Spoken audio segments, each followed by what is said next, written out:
Oke. Kita akan tunggu bagaimana nantinya sidang pra-peradilan. Kita akan simak bagaimana pernyataan dari kuasa hukum dari Peggy Setiawan berikut ini. Keterangan saksi siapa yang mengatakan Peggy Setiawan adalah Peggy Peron? Itu sama sekali tidak ada. Kemudian lagi mereka ajukan lagi bukti surat. Bukti surat itu ahlinya saja mereka memberikan keterangan, itu hanya petunjuk. Itu pun bukan petunjuk dalam kualifikasi 184 sebagai alat bukti, bukan. Harus ada pihak penyidik harus mencari bukti yang lain. Jadi surat, kemudian permohonan gerasi, itu kan hanya menunjukkan kaitan dengan Peggy Peron. Sekarang kita mau buktikan bahwa di mana kaitannya sama Peggy Setiawan. Makanya saya menganalogikan, saya mencoba mengganti namanya, katakanlah saya menganalogikan kemarin itu adalah Fulan bin Peron, kemudian Fulan bin Setiawan. Tapi kan ahlinya demikian, kalau menurut saya sangat subjektif sekali. Tapi yang pasti bahwa untuk menetapkan tersangka Peggy Setiawan tidaklah memenuhi dua alat bukti yang cukup. Karena bukti surat yang mereka ajukan juga kan bukan pendapat kami, tapi pendapat ahlinya itu hanya sebuah petunjuk. Kira-kira yang lain yang mana? Makanya terhadap permohonan kami ini, kami yakin bahwa ini sangat beralasan untuk dikabulkan oleh Hakim Tunggal. Kira-kira demikian. Hanya diserahkan saja begitu ya, Bang? Iya, diserahkan. Diserahkan saja. Bang Insang, boleh yang kemarin kan ahli pidana yang dihadirkan oleh Polda Jawa Barat ini sepertinya kurang puas dari pihak Peggy Setiawan melihatnya bagaimana? Sebenarnya bukan kurang puas, tapi kalau ahli-ahli seperti ini yang kemudian dihadirkan, ini tidak memberikan edukasi kepada publik. Karena dalam persidangan kita bukan hanya semata-mata membuktikan apa yang menjadi materi persidangan, tapi ini memberikan edukasi kepada publik. Apalagi dia hadir di dalam rangka membuktikan, kemudian selaku ahli, artinya orang yang memiliki pengetahuan terhadap hukum itu jauh atau lebih tinggi. Tapi faktanya rasa-rasanya dengan keahlian kemarin yang bersangkutan, kalau saya sejajarkan sama mahasiswa-mahasiswa fakultas hukum yang baru sarjana hukum, kayaknya beda-beda tipis itu. Kan begitu, ya kan? Karena kami melihat terlalu subjektif, tidak pernah mau mengeksplor. Artinya selalu ketika penasihat hukum bertanya, selalu mengatakan bahwa tadi saya sudah jawab. Padahal you menjawab yang mana? Siapa yang lu jawab? Kemudian seorang ahli itu tidak bolehlah menolak pertanyaan. Sama dia mengatakan, oh saya tidak mau menjawab karena ini hanya sebatas materi pra-peradilan.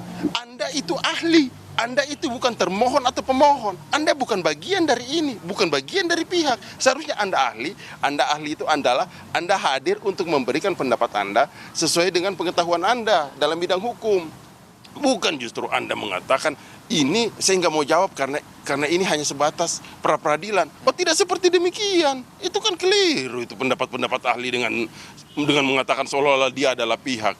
Ya kalau dia munculkan keterangan seperti itu, maka kami menduga apakah ini memang terkolaborasi dengan pihak termohon sehingga keterangannya tidak memberikan subjektif, keterangannya tidak memberikan netral. Ini kan sama sekali tidak memberikan edukasi kepada masyarakat atau publik. Kira-kira demikian. Tadi sekali lagi penegasan Bang, bahwasannya pihak dari kuasa hukum ini optimis untuk... Oh sangat optimis, aku yakin karena keyakinan kami berangkat dari fakta-fakta persidangan.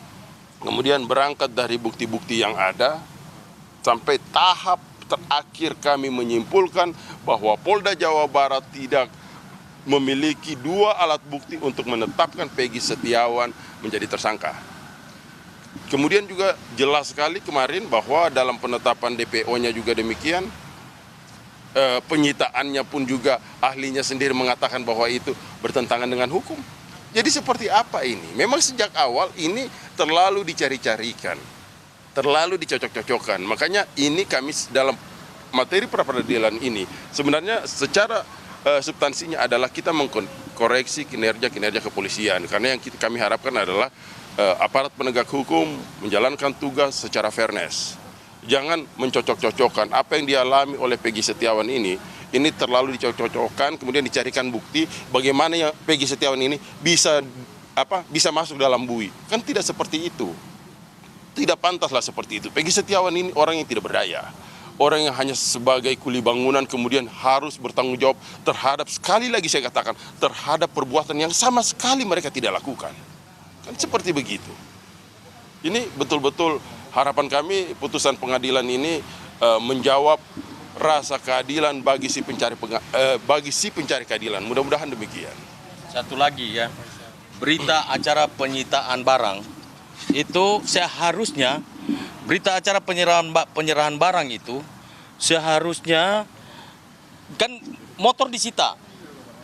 Motor itu disita tahun 2016. Tetapi berita acara penyerahan barang itu baru ada di 2024. Jadi ini sangat ganjil buat kita, sangat janggal gitu ya. Jadi kita minta supaya para penegak hukum ini tolong betul-betul harus perhatikan ini. Ya, khususnya hakim dalam memutuskan perkara pada hari Senin nanti. Ya. Oke, baru saja kita saksikan bersama pernyataan dari tim kuasa hukum dari Peggy Setiawan sebelum menghadiri sidang pra-peradilan dengan agenda kesimpulan. Tim kuasa hukum dari Peggy Setiawan tadi mengatakan memang benar-benar optimis bahwa majelis hakim yang merupakan hakim tunggal Eman Sulaiman ini dapat mengabulkan permohonan dari tim kuasa hukum Peggy Setiawan.